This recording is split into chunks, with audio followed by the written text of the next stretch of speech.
to it and they're actually creating stuff from their minds, we're going to be in a really surreal world, you know. Well, and I think the whole idea that just because you're living at a particular time in space, that all of a sudden you're going to pop and then to gain this level of consciousness is balderdash, because in my experience, you earn.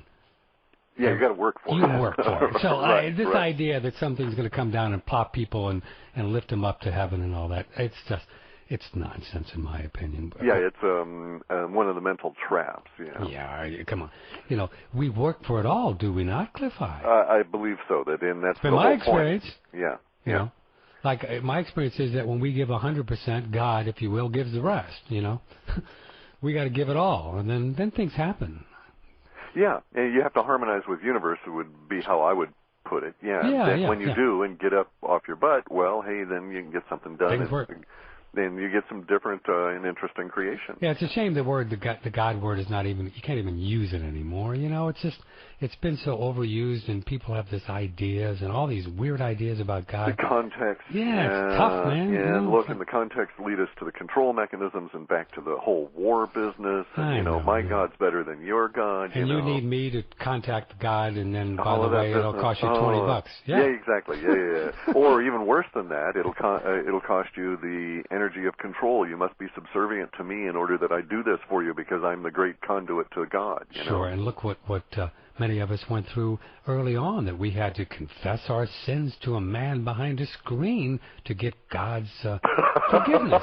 I mean, come on. I know. I mean, no, my goodness. I know. And then it's like, and who's God, and what proof is there? And the proof is this fellow popped up 3 days later and walked around. What are you it's like, a man? zombie. Oh no, Oh, I know. Oh, it gets really ugly too, because then there's the codification, and once you start codifying it and putting it into what do you mean?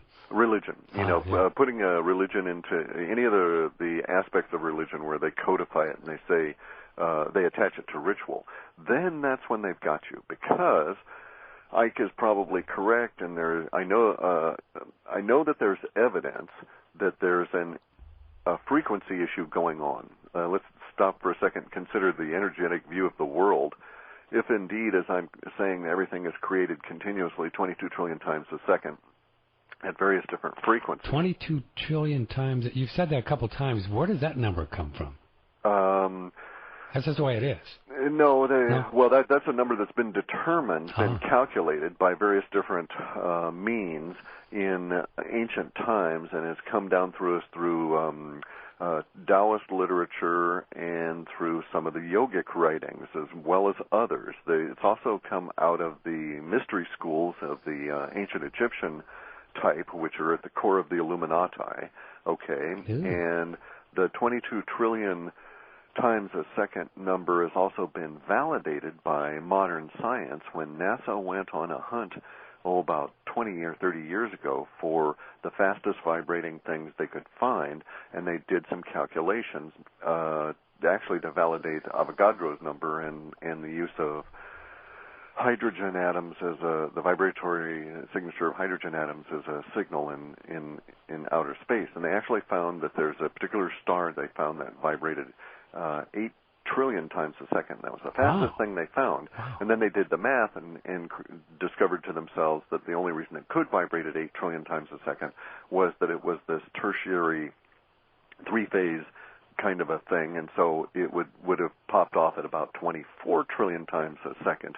So pretty close to my 22 trillion times. Man. And, how the Taoists and the old yogis got it, I don't know. I don't think they counted it. Well, but nonetheless, it's pretty close. If you were smoking what they were smoking, you would have got it too. There we go. But the issue being that it's so vibratory fast, and it would have to be in terms of this particular model of reality, because bear in mind, light has to be slower than the vibratory nature of your eyes being created in order for your eyes to pick up the light. Sort of makes sense? Yeah, I like that. Okay, your eyes are not solid matter, or they are, but solid matter is an illusion. But in order for it to pick up the light, it would have to be vibrating at a faster speed level than light, and so on and so on. So in order for you to have a conscious thought, the brain has to create itself in order for that conscious thought to exist, so it has to create itself very fast if the speed of thought is very fast. And we actually find that the way we engineer computers is in a very real sense a mirror image of how reality works in total, even though we may not understand that ourselves. Yeah. And so, having been intimately involved in computers for decades, I came to this understanding that indeed this is all quite correct. Now, getting back to the whole thing with David Icke and the energetic nature of the universe here, how do I want to say this? The vibratory frequency is the issue, because we're in what David Icke calls a five-sense reality. Our brains are bound by the input of the five senses. And let's just assume that we actually have this sixth sense, or 7 or 8 or 10, it doesn't really matter. But we have a finite number of sensory inputs. In any given day, we probably will remember in our short-term memory 30 or 40 incidents. But given a week, you may not remember any incidents that come in that particular day, because they're not particularly pertinent to you. All of those incidents came in, and all those memories were formed out of a pool that was maybe 5 billion sensory inputs large. So every day you're walking around as this energetic vibrating antenna collecting sensory inputs. And you may get 5 billion of them, but most of them are rather trivial. Oh, my foot itches, oh, that hair moved, the wind brushed up against my nose, that kind of stuff. Most of those things you would not care about to remember, but they give us a clue. The clue is that they are not the totality that reality is. Okay, so the 5 billion inputs that you're getting are nowhere near the total number of inputs that are available to be received in a vibrating reality that is creating itself in 22 trillion times a second. Yeah, it would be just a small part of it. It'd be an infinitesimally small part. It's huge to us, 5 billion. Your brain can't handle it. That's why you're lucky to carry 30 of those inputs from all combined into a memory from one day to the next. But it then forces us to consider, if we're only getting 5 billion of the inputs that are coming in, and the number is on the order of trillions times trillions times trillions times the total number of seconds involved in your day, times the total number of impact on your sensory organs per day, then we have to acknowledge there's a vast level of reality beyond the ability of our minds to grasp. And it's not that we're simply ignoring it. It's not a situation of walking down the street and just ignoring that guy weeding his lawn out there, and so thus he doesn't become part of your memory for that day. This is a huge pool of energy, huge pool of inputs that you cannot sense because they're beyond the sensory inputs that you have. So it is likely, and there is some evidence to support the idea that dimensionality is a more meaningful concept than distance. In other words, there's probably far more interesting places, if you will, to go in these vibrating frequency levels than there are places to go within our vast, broad universe. Yeah, I know you're onto something there. Okay. So, something hit me about the vibration thing and health. We talk a lot about health, Clif. So I just kind of got this idea then, if we don't think of something like cancer or fibromyalgia as this stuck kind of round blob stuck in our body or something, right? Right. Rather than it's just maybe an imbalance of the vibrations in certain parts of the body that were caused by maybe stress or fear or something like that. It almost makes sense how we could maybe heal from the more other than the physical perspective. Okay, and that brings up a couple of other issues. Does that make sense? Yeah, sure, and I've done it myself. Once I got to this specific stage of reaching an enlightened understanding to where I had a concept of what's known as the stream. Okay, the continuous creation and destruction of reality around you is known as the stream for those people that have gone into the meditation and are able to reach it at a higher level of frequency than the 30 or 40 frames a second mind. Now, you're quite correct. If you view everything from an energetic viewpoint, just the way we could lift an obelisk by altering the frequency, which we could do with sound, and thus make a sonic sled, if you will, you could indeed alter the vibratory nature of your own body to change things. So I had a disease state, a nasty eczema condition that I'd had lived with for 20 plus years. And I noticed after I reached this particular understanding of what are known as the Clif.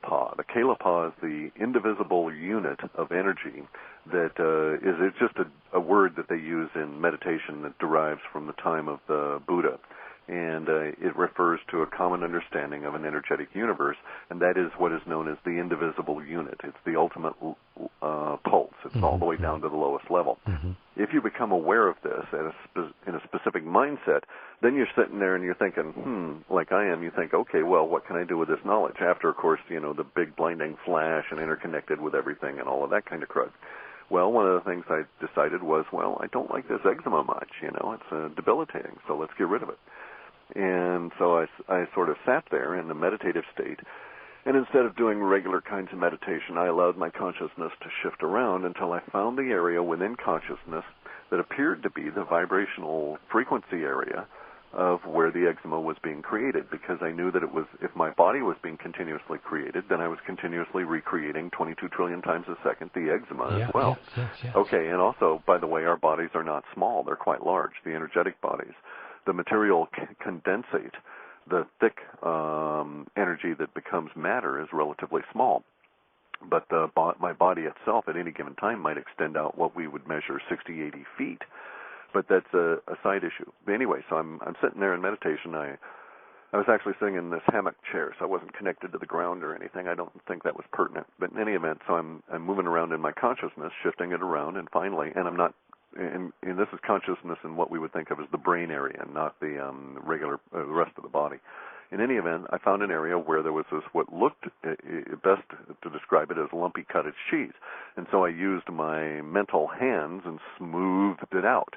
And over the course of the next 30 days, I no longer recreated that eczema, and I haven't had any since. Isn't that terrific? No, I just think that's a marvelous story. Well, now I'm suffering from arthritis, and I think I've found the particular area for arthritis. And this gets us back up to this interdimensional stuff, okay? Yeah, because here's the deal. Unlike the eczema, our arthritis, the type of arthritis I've got that wants to warp your joints aside, I believe to be an example of interfrequency parasitism, because I've discovered within the consciousness where the arthritis is being created. And unlike the other disease state, which had many different aspects and attributes, if you will, this one has a particular aspect of a small triangular frequency slit that appears to be, if you will, kind of a cut in the material fabric of reality that allows energy to bleed up to a higher level of frequency. Wow. So it's been rather difficult to mentally correct. I've been able to get rid of some of the symptoms of the arthritis, but so far have not been able to remove the arthritic parasite core of it that I've been able to locate, if indeed that's what's going on. Bear in mind, this is all, trying to speak in words of stuff that doesn't lend itself to words, and I've been able to actually reduce the arthritis symptoms down to, so far, a single point on spanning 2 fingers. So I suspect that so-called psychic healers, that's some of what they may do. I've never got into that because I always felt like I wouldn't want to. I don't